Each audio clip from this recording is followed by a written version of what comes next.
Hello guys, welcome back to my channel. পুজোর জন্য এই জামাটা আমি কিনেছি অ্যামাজন থেকে মাত্র 799 টাকা দিয়ে। এই হচ্ছে জামাটার ফ্রন্টটা, আর এই হচ্ছে জামাটার ব্যাক পোর্শনটা।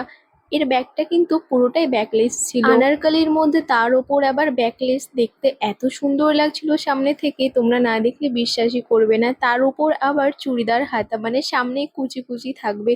তো প্রথমেই আমি একটু ক্রিম লাগিয়ে নিলাম, আর তারপরে লাগিয়ে নিচ্ছি সিরাম। ভালো করে এটাকে ব্লেন্ড করে আমি আমার আইব্রোটাকে করে নিচ্ছি। আমি একজন ইউটিউবারকে দেখেছিলাম এই জামাটা রিভিউ করতে, আর আমার এত পছন্দ হয়েছিল আমি অর্ডার করে নিয়েছি।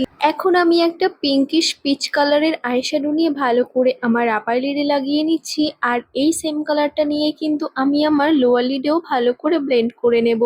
তারপরে কিন্তু আমি আইলাইনারটা পরে নিয়েছিলাম, আর এখন আমি এই ব্লাশটা লাগিয়ে নিচ্ছি। এই ব্লাশটা কিন্তু খুবই ভালো, ডেলি ইউজের জন্য একদম বেস্ট।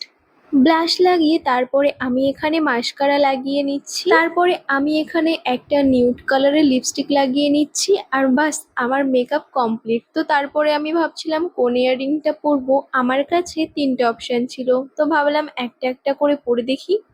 প্রথমেই আমি এই ইয়াররিংটা পরলাম, কিন্তু এটা তেমন ভালো লাগছিল না, আর এটা তো একেবারেই ভালো লাগছিল না। লাস্টে এই একটা অপশনেই ছিল, আর এটা ভালোও লাগছিল দেখতে, তাই ভাবলাম এটাই পরি। আর তারপরে চলে আসলাম হেয়ার স্টাইল করতে। হেয়ার স্টাইলের জন্য আমি সামনে থেকে একটুখানি চুল নিয়ে নিয়েছি, আর এটাকেই 3 ভাগে ভাগ করে ব্রেড বানিয়ে নেব। আমার ব্রেড বানানো হয়ে গেছে। এরপরে আমি একটা ইউপিন দিয়ে চুলটাকে পেছনে ঘুরিয়ে সিকিউর করে দেব। ভিডিওটা কেমন লাগলো অবশ্যই জানিও।